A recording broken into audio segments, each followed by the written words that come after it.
Go ahead. Hi, thank you very much for inviting me, Alex and Naomi. How much to keep to time, Gareth? Oh, don't worry, mine's just clearing my throat. So, as we said, I'm not a professor. I don't have a big multi-funded project to present to you, and I do have a rather niche analysis of one particular object type, an example of which I have in that box. I started as a historian. I'm now an archaeologist. I have a brown box that has an octopus in it. More of that later. I moved into archaeology by working for the Portable Antiquities scheme, which we've heard a bit about from Ollie, and we, because of biases involved in metal detecting, mostly work with non-ferrous, non-iron material. And as an aside for later, I do think there's a lot that one could do with ironwork from the 11th and 12th centuries that arguably hasn't been done. And my first point then is to say that I think this is a particularly exciting time in my sphere of non-ferrous metalwork in terms of this period, and in the last 3 years we've seen some really exciting articles and chapters come out in various books and journals, and a couple of themes come out of those which have already been picked up by Ollie. That's to say, metal detected data in Stephen Ashley's article in this book here, Castles in the Anglo-Norman World, looking at elite material culture from Norfolk gathered in through metal detecting. Rosie Weech, who's in the room, wrote a really good chapter on brooches in the SMA proceedings for the 2013 conference that draws on both metal detected data and the underutilised resources of the London waterfront assemblages, which brings me to Bull Wharf, which thankfully is one of the assemblages which has been published, partly by Rosie. And then we have Ollie and Duncan's book on the Anarchy, which looks at material culture around the middle, the second quarter of the 12th century, the period of the Anarchy, and it's a really useful contribution to looking at both martial and non-martial metalwork of that period. And both Stephen and Ollie and Duncan considered in these chapters the lowly binding strip. And that's what I'm going to talk about in the rest of my 5 minutes or whatever it is. We've known about quote-unquote binding strips for a long time, but unfortunately this has been one of these labels of convenience used by small finds archaeologies to kind of mask a multitude of sins. And the biggest sin is not really attacking what these things were for or from. People have had a go, made some very plausible suggestions, but I'm not sure we're quite there yet. You'll correct me if I'm wrong. Here are some from a site called Loughor Castle in Glamorgan. It's a really big assemblage of these binding strips. You get lots of these on other sites that we're very familiar with, like Goltho in Lincolnshire, and Loughor Castle over in Norfolk. So, copper alloy, non-ferrous strips with a flat reverse, lots of holes for attachment, presumably used to bind something, either a material on top of another material or going across different strips to connect those. Speaking very much in the abstract before going on to my own thoughts in a moment. Quite decorated things, so the round curved surface is often gilded. You get, so I'm going to leap across, diagonal transverse grooves on some of them, really quite elaborate flanged bosses on some of them, and smaller domed, hollow back domed bosses as well. And some of these strips go along for a bit, then they bifurcate, and then they come back and rejoin and make big openwork shapes.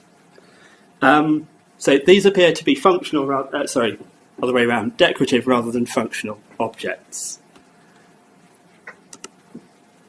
You don't have to read this, it's the most boring slide in the world, but the historiography of binding strips goes back a long way. We've known about them since the 1860s. And about a century later, 1959, Jope and Threlfall published strips from Ascot D'Oyley Castle in Oxfordshire, and they gathered together all that we knew about them then. And what they made a couple of very useful observations, notably that they came from elite sites. Lots of them came from castles and manor sites. and those sites could be dated to the 12th and 13th centuries. In fact, one report described them as the hallmark of 12th century castles. So we know that much already. I've taken that, ran with it, created a data set about 4 times bigger than that documented in the 1990s. This has not been without its challenges, not least because different people have had different ideas about what these are for. They appear in different places in finds reports, in this country and also elsewhere, which I'll come back to. And they appear in different places partly because people have identified them as something else, and I go along and I dare I re-identify them as binding strips. Now, a major element of my work was to pursue continental parallels for these objects, which we saw from Loughor. In 1959, Jope and Threlfall cited a few strips from the Hustenup, which is a castle in Germany. I've taken us beyond Germany to France, to Switzerland, to Belgium, to the Netherlands. These are coming up across this whole area of Europe, and not to ignore the Republic of Ireland as well. And I think this was only made possible, talking about the themes of today, due to collaboration with continental colleagues who were pulling these out for me from the various places which they'd sifted down into in their reports. Please ignore the numbers, these are from an old publication. So, armed with my data set, I wanted to explore those 2 axioms that people had come up with to do with binding strips. Firstly, that they are elite objects from elite sites. Very briefly, they do seem to be. Here we have castles, all the way from the top, right the way round to here. Urban, and the PAS data, which is really small in this pie chart. If you compare this to any of the other object types I'm studying, this is hugely small. And I was quite surprised that the Elite Association held quite so well in the light of both PAS data and excavation, which has moved away from elite sites to encompass all sorts of sites in recent years. I used my data set to look at the dating, this 12th, 13th century dating, a little bit more in depth, not complicated. It's an aggregated set of deposit dates presented as the balanced average chart. And I think this serves to refine our sense of the 12th to 13th century dating commonly given for binding strips. There are many problems with this sort of thing, not least when you get a change of century, you get a big peak or a notable peak. But I think it holds that these are, yes, 12th, 13th century objects with a focus on the earlier part of the 12th century, the Anarchy period, if you like.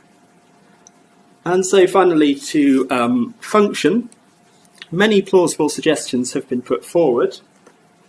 In general, that these mounts are objects that were either wooden or leather or composite, wooden and leather, or leather on wood. And what's interesting about these suggestions is that when you go to different countries, you get a different thrust in their historiography. So go to France, they favour the harness fittings suggestion. In England, these have been associated a lot with furniture, particularly caskets. There's some circumstantial evidence from Goltho for these mounts being mounted onto caskets. But even in Ollie's book, I quote that the function is still open to debate. So let's debate it. My own thoughts have been taken in a particular direction over recent months, and this is following work on objects thought to be related to binding strips. And I come to the so-called Octopus mounts. These really lovely things feature strips which are also D-shaped in cross-section, also often gilded, a bit thicker generally, and when they're found they're curved in profile. These two have the same general association with high status sites, again of the 12th and of the 13th centuries. Famous English examples, which you may have come across, from Bailey Hill in York, from Loughor Castle, because we're in Devon today. But as you can see here, and I can no longer see on my screen, for no apparent reason, I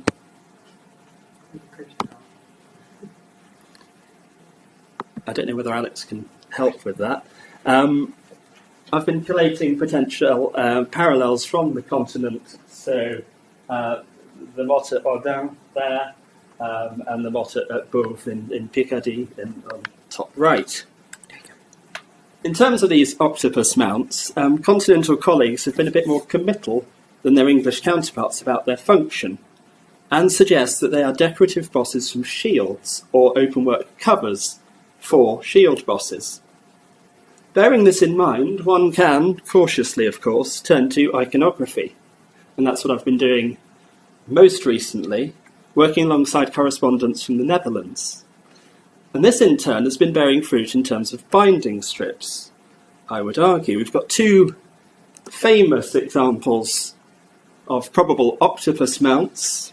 On the left, the grave cover of Geoffrey of Plantagenet. Here I've rather crudely picked out the octopus in yellow, and coming out from it, binding strips and hints of binding strips, also in yellow. And this a representation from the Chronicle of Otto von Freising. That's what I'm seeing as an octopus mount there. You can share many other examples, not least the Charité-sur-Loire Psalter in the centre, which again I've massacred in yellow for your benefit. And though I'm sure it doesn't account for all binding strips, armed with a new emphasis towards kite-shaped shields, often of the mid-12th century flattened top sort, I would suggest that we now have a new starting point for recasting the dating evidence and contextual associations that have been posited for a long time. That's where I end. Keep to time. Hey, thank you.